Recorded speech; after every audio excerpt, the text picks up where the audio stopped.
Guys what's up, welcome back to Gravity Circle. Class 11 के students, क्या बात है, पीरियोडिक क्लासिफिकेशन ऑफ एलिमेंट्स पढ़ नहीं रहे हो क्या? इजी चैप्टर है क्या? चलिए ठीक है। तो गाइस पिछली क्लास में इलेक्ट्रॉन गेन इंथैल्पी की बात हम लोगों ने कर ली थी, और गाइस आज की क्लास में मेरे प्यारे बच्चों के साथ मैं स्टार्ट करूंगा इलेक्ट्रोनेगेटिविटी के बारे में पढ़ना। इलेक्ट्रोनेगेटिविटी बच्चों प्लीज इस बात पर ध्यान रखिएगा, it is a very important topic. और कभी कभी बच्चे इलेक्ट्रोनेगेटिविटी और इलेक्ट्रॉन गेन इंथैल्पी के अंदर कंफ्यूज हो जाते हैं। बच्चों कंफ्यूजन की कोई बात नहीं है, क्योंकि इलेक्ट्रॉन गेन इंथैल्पी का अगर आपने मेरा पिछला वीडियो देखा होगा तो वहां पर मैंने आपको सिखाया था कि अगर एक एटम गैसियस फेस में इलेक्ट्रॉन को एक्सेप्ट करता है तो जो एनर्जी वो रिलीज करेगा एक्सेप्ट करने के बाद इलेक्ट्रॉन को, that is electron gain enthalpy. लेकिन इलेक्ट्रोनेगेटिविटी एक अलग चीज है। क्या होती है इलेक्ट्रोनेगेटिविटी? इस बात को अपन ध्यान से समझते हैं, इस बात को अपन ध्यान से फोकस करते हैं। देखिए इलेक्ट्रोनेगेटिविटी का मतलब होता है इट इज द पावर। देखो ऐसी भाषा लिखो, ऐसी भाषा पढ़ो जो खुद को याद रहे। अगर मैं यहां पर पावर लिख रहा हूं और आपको पावर की जगह एबिलिटी ज्यादा पसंद है तो आप एबिलिटी लिखिए। तो इट इज द पावर और ability of an atom to attract the shared pair of electrons, to attract the shared pairs of electrons towards itself. अब इस डेफिनेशन की अपन डिटेल में चलते हैं। पावर ऑफ एन एटम या एबिलिटी ऑफ एन एटम, ये किसी एक एटम की एबिलिटी की बात चल रही है। कौन सी एबिलिटी की? To attract the shared pair of electron, to attract the shared pair of electron towards itself, अपनी तरफ शेयर्ड पेयर ऑफ इलेक्ट्रॉन को खींचने की ताकत को इलेक्ट्रोनेगेटिविटी कह रहा है। अब जरा एक बात समझो, कोई भी एटम के पास शेयर्ड पेयर ऑफ इलेक्ट्रॉन का मतलब क्या होता है? शेयर्ड पेयर ऑफ इलेक्ट्रॉन आपको तभी देखने को मिलेंगे when the atom is bonded, when the atom is bonded to an another atom, that is it is in a molecular state. ये कौन सी स्टेट में होगा प्यारे बच्चों? ये मॉलिक्यूलर स्टेट में होगा। मतलब यहां पर जिस तरीके से अपन इलेक्ट्रॉन गेन इंथैल्पी में एक इंडिविजुअल एटम की बात करते थे, इलेक्ट्रोनेगेटिविटी में भी हम इंडिविजुअल एटम की ही बात कर रहे हैं, इंडिविजुअल एटम की ही पावर डिस्कस कर रहे हैं। लेकिन वहां पर आयोनाइजेशन इंथैल्पी में, इलेक्ट्रॉन गेन इंथैल्पी में, वो जो सिंगल एटम होता था प्यारे बच्चों वो इंडिविजुअल होता था। लेकिन यहां पर एटम कैसे फॉर्म में है? यहां पर एटम बॉन्डेड फॉर्म में है, यानी मॉलिक्यूलर स्टेट में है। तो हमेशा ध्यान रखना, इलेक्ट्रोनेगेटिविटी किसी भी एटम की तभी पता लग पाएगी जब वो बॉन्डेड फॉर्म में हो, जब वो एक मॉलिक्यूलर फॉर्म में हो। क्या ये बात समझ में आ गई आप लोगों को? कोई दिक्कत? फिर से एक बार रिपीट करेंगे। It is the ability of an atom to attract the shared pair of electron towards itself, यानी डेफिनेटली वो बॉन्डेड फॉर्म में होगा। तो लेट्स इमेजिन अ केस, मेरे पास में एक ए नाम का एटम है और एक बी नाम का एटम है। इस ए नाम के एटम के इलेक्ट्रॉन के साथ, इस बी नाम के इलेक्ट्रॉन के साथ इस तरीके से कुछ सिचुएशन बन रही है। देखिए ध्यान से देखेंगे, ये इलेक्ट्रॉन बी का है और ये इलेक्ट्रॉन ए का है। अभी इन दोनों ने क्या करा? अपने अपने इलेक्ट्रॉन्स शेयर कर लिए। अब शेयर करने की वजह से, चलो मैं आपको एक बेसिक सा एग्जांपल बताता हूं। लेट्स से बी के आउटर मोस्ट शेल में 1 2 3 4 5 6 और 7 इलेक्ट्रॉन पहले से मौजूद थे। ठीक है, चलिए अपन अभी इसको बॉन्डिंग हटा देते हैं।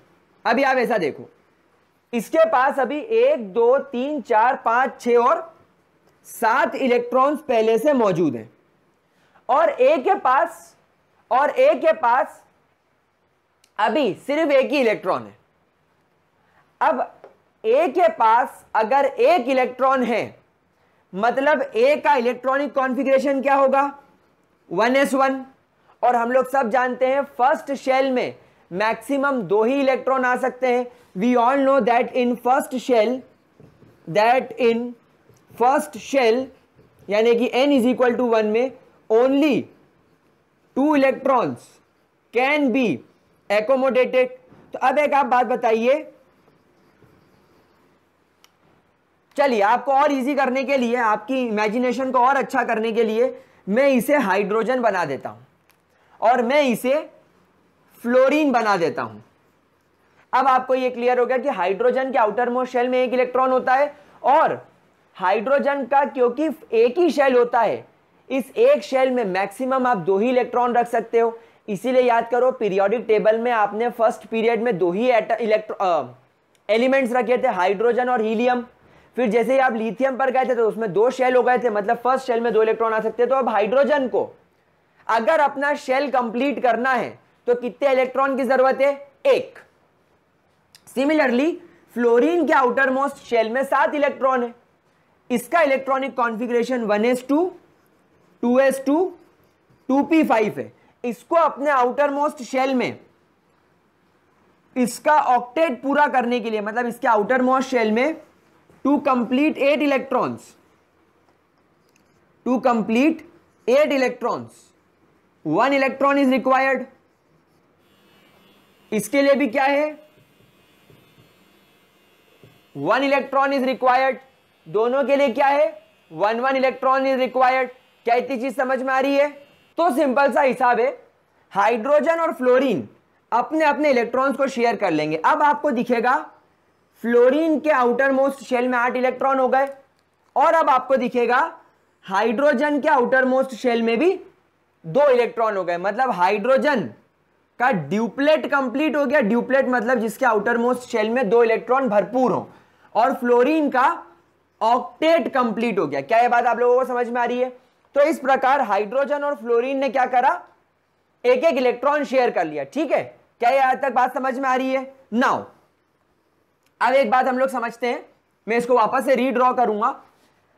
आप एक बात बताओ, अभी अभी आप लोगों ने देखा कि जब आप पीरियोडिक टेबल में लेफ्ट से राइट जाते हो, जब आप पीरियोडिक टेबल में लेफ्ट से राइट जाते हो, on going left to right, we all know that electron effective nuclear charge increases. मतलब लेफ्ट से राइट जाने में, ये फ्लोरीन था ना, हाँ, तो अगर आप लेफ्ट से राइट जा रहे हो तो लेफ्ट से राइट जाने में क्या होता है, इफेक्टिव न्यूक्लियर चार्ज बढ़ता है, मतलब न्यूक्लियस पावरफुल होता जाता है। और हम लोग सब जानते हैं फ्लोरीन का न्यूक्लियस बहुत पावरफुल होगा क्योंकि फ्लोरीन बिल्कुल राइट साइड है। तो जब फ्लोरीन हाइड्रोजन के साथ बॉन्डेड फॉर्म में होगा, फ्लोरीन क्या करेगा, अपने इलेक्ट्रॉन को तो अपने पास रखेगा, लेकिन हाइड्रोजन के इलेक्ट्रॉन को भी क्या करेगा, अपनी ओर खींच के लिए आएगा। आप इसको ऐसा देख सकते हो कि 2 भाई हैं, एक राजा है और एक प्रेम है। आपने जुड़वा 2 मूवी देखी होगी, एक सीधा होता है और एक शाणा होता है। तो ये है सीधा प्रेम, ये है शाणा राजा। अब क्या हुआ, उनके पापा ने दोनों को जमीन दे दी, दोनों को जमीन बांट दी इक्वल। इसको 100 स्क्वायर फीट जमीन दे दी, इसको भी 100 स्क्वायर फीट जमीन दे दी। अब क्योंकि ये शाणा है, ये घर बनाना चालू करेगा, तो जब ये घर बनाएगा तो क्या करेगा, इतनी जमीन पे तो अपना घर बना लेगा और अपने भाई की जमीन पर इतने इतने पर फेंसिंग करके कब्जे में ले लेगा। अपनी जमीन तो अपने पास रखेगा लेकिन भाई की जमीन पे कब्जा कर लेगा। अब इसकी वजह से क्या हुआ, क्या आप ऐसा बोल सकते हो कि इस भाई के पास, अपने प्रेम के पास जमीन बिल्कुल ही नहीं रही? क्या इसने अपने छोटे भाई की जमीन को पूरी तरीके से हड़प लिया? नहीं, इसने क्या किया, पार्शियल कब्जा किया। क्या बोलेंगे इसको, पार्शियली इसने कब्जा किया। मतलब इसकी जमीन का लेट से 20 स्क्वायर फीट इसने अपनी तरफ खींच लिया, तब इसके पास 120 हो गई और इसके पास 80 रही, लेकिन 80 अभी भी इसके पास है। ठीक यही की यही चीज यहां पर फ्लोरीन हाइड्रोजन के साथ कर रहा है। वो क्या करेगा, हाइड्रोजन के इलेक्ट्रॉन को पूरी तरीके से नहीं छीनेगा, लेकिन वो क्या करेगा, हल्का सा उसको अपनी तरफ मिला लेगा। क्या है बात समझ में आ रही है आप लोगों को? हल्का सा अपनी तरफ खींच लेगा। इस वजह से पहले हाइड्रोजन के पास एक पूरा इलेक्ट्रॉन होता था, पूरा एक इलेक्ट्रॉन होता था, लेकिन अब उसके पास में पूरा एक इलेक्ट्रॉन नहीं है। लेकिन ऐसा भी नहीं है कि उसके पास में बिल्कुल भी इलेक्ट्रॉन नहीं है। उसका इलेक्ट्रॉन जो अभी उसके पास में घूमता था, अब थोड़ा दूर खिसकने की जगह थोड़ा दूर घूम रहा है, थोड़ा सा दूर चला गया। इसलिए थोड़ा सा दूर जाने की वजह से इस पर पार्शियल पॉजिटिव चार्ज आएगा, और क्योंकि इसने हल्का सा इलेक्ट्रॉन अपनी ओर खींचा, इस पर पार्शियल नेगेटिव चार्ज आएगा। क्या है बात समझ में आ गई आपको? एंड दिस पावर, ये पावर सामने वाले के इलेक्ट्रॉन पेयर को, शेयर्ड पेयर ऑफ इलेक्ट्रॉन को अपनी ओर अट्रैक्ट करने की पावर ही क्या कहलाती है? Electronegativity. And this power is called as electronegativity. क्या है मेरे प्यारे बच्चों को बात समझ में आ गई? क्या ये चीज बहुत अच्छे तरीके से क्लियर है? क्या इसके अंदर किसी भी तरीके का कोई डाउट? चलिए, बहुत प्यारी बात है, ये बहुत अच्छी बात है। अगर आपको कोई भी डाउट नहीं है इसके अंदर तो चलिए, लेकिन एक प्रॉब्लम है, इलेक्ट्रॉन अकेला होगा तो अपन समझ सकते हैं कि वो कितने इलेक्ट्रॉन छोड़ रहा है या कितने इलेक्ट्रॉन एक्सेप्ट कर रहा है।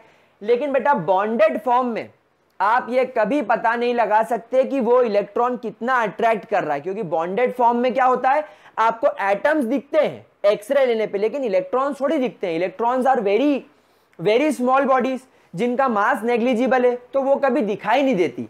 तो आप ये थोड़ी बोल सकते हो कि ये इलेक्ट्रॉन इसने इतना खसका लिया या इतना खसका लिया, आप ये कर ही नहीं सकते।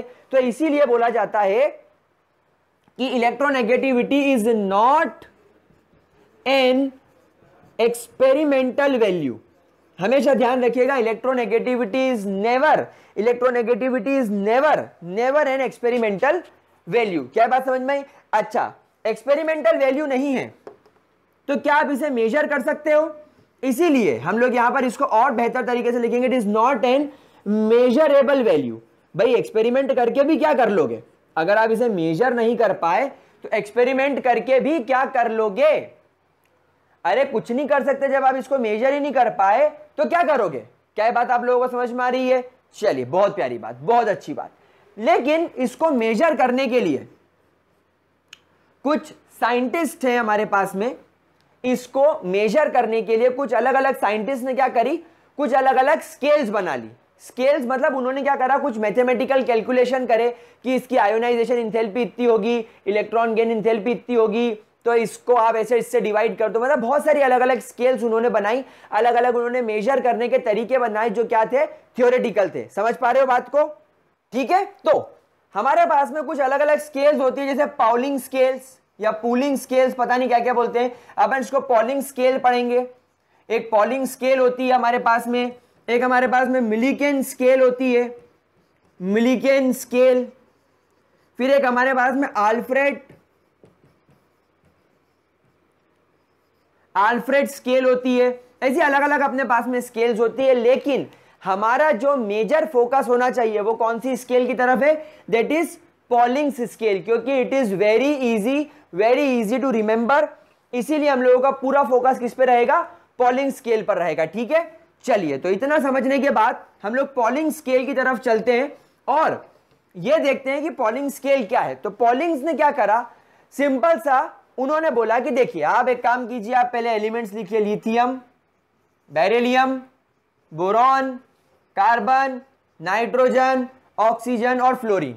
और उन्होंने एक बात बोला कि fluorine being smallest atom, fluorine smallest atom है, इसका इफेक्टिव न्यूक्लियर चार्ज इस पीरियड में हाईएस्ट है।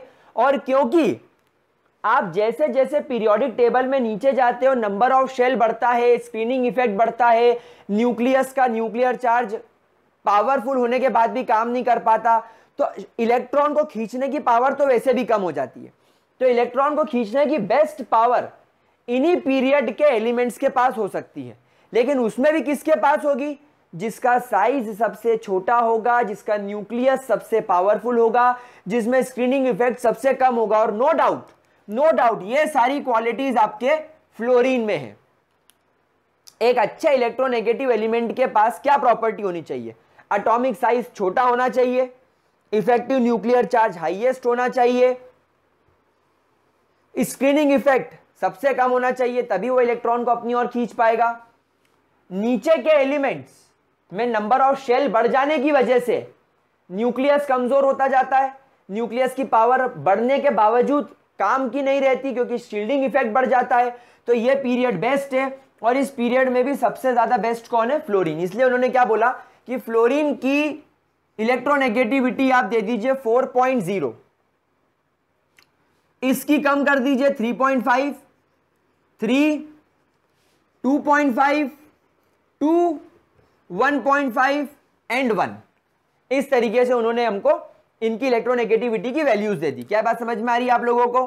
देन लिथियम के बाद कौन आता है? Sodium, magnesium, aluminium, silicon, phosphorus, sulphur and chlorine. तो इन्होंने इसकी इलेक्ट्रोनेगेटिविटी की वैल्यू भी दे दी 3.5, 0.9, 1.2, 1.5, 1.8, 2.1, 2.4, अच्छा सॉरी 3.0। हाँ अब देखो एक बात, ये 3 का टेबल चल रहा है, 9, 12, 15, 18, 21, 24, ये 3 का टेबल चल रहा है। बस इसको 3 याद कर लो, 4 के बाद 3, इधर 1, 1.5, यहां पर सब में 0.5 का डिफरेंस है, ठीक है, इस तरीके से। देन पोटेशियम, रूबिडियम, सेजियम, और आई थिंक दिख नहीं रहा होगा तो यहां पर मैं कर देता हूं फ्रांसियम। 0.7 के बाद इसकी 0.8, इसकी भी 0.8, इसकी भी 0.8 और इसकी 0.7। मतलब अब एक बात देखो कि जब आप पीरियोडिक टेबल में डाउन द ग्रुप जाओगे, जब आप पीरियोडिक टेबल में डाउन द ग्रुप जाओगे तो पहला ट्रेंड क्या नजर आया आप लोगों को? देखो पहला ट्रेंड क्या नजर आया?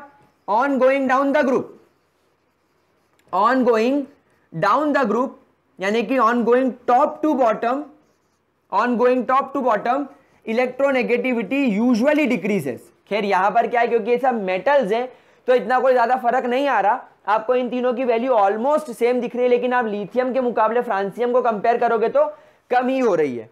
एंड दूसरा ट्रेंड क्या नजर आया? That on going left to right, on going left to right electronegativity क्या हो रही है प्यारे बच्चों? इंक्रीज हो रही है। कैसे? आप देखिए, आप लिथियम से फ्लोरीन की तरफ बढ़ रहे हो तो इलेक्ट्रोनेगेटिविटी लगातार क्या होती जा रही है? बढ़ती जा रही है। इसका सिंपल सा कंसेप्ट है और कुछ भी नहीं लगना इसमें, बिल्कुल बेसिक सा कंसेप्ट है कि 2 ट्रेंड याद करने, इलेक्ट्रोनेगेटिविटी के लेफ्ट से राइट जाने में क्या हो रही है? बढ़ रही है। टॉप टू बॉटम आने में क्या हो रही है? कम हो रही है। ये जो वैल्यूज मैंने आपको लिखाई है, इसमें आप लोगों को जो सबसे ज्यादा इंपॉर्टेंट वैल्यू याद करनी है वो टॉप 3 एलिमेंट्स ही करनी है। फ्लोरीन फर्स्ट, देन आप देख सकेंगे ऑक्सीजन सेकेंड, एंड देन आप देख सकेंगे नाइट्रोजन थर्ड। क्या है बात समझ में आ रही बच्चों? तो यहां पर टॉप 3 इलेक्ट्रोनेगेटिविटी रखने वाले एलिमेंट्स कौन है? फ्लोरीन, ऑक्सीजन एंड नाइट्रोजन, जिसका शॉर्ट फॉर्म आप लोग ध्यान रखेंगे फोन, FON, फोन। बस दैट्स इट। क्या बात समझ में आ गई? तो गाइज यहां पर अपनी इलेक्ट्रोनेगेटिविटी वाली बात खत्म, ठीक है। नाउ अगर यहां तक की बात क्लियर हो गई हो तो अब बेटा हम लोगों की सारी प्रॉपर्टीज खत्म हो गई। अब हम अगले वीडियो में केमिकल प्रॉपर्टीज यानी कि ऑक्सीडेशन नंबर वगैरह क्या होता है उसके बारे में बात करेंगे, और अगले 1 या 2 वीडियो में चैप्टर कंप्लीट हो जाएगा। तो प्लीज इसको ध्यान से देख लीजिए, कोई डाउट हो तो कमेंट बॉक्स में लिख दो, अगले 2 वीडियोस के अंदर उसको सॉल्व करने की कोशिश करेंगे। तो that's all for today, bye bye guys, have a good day.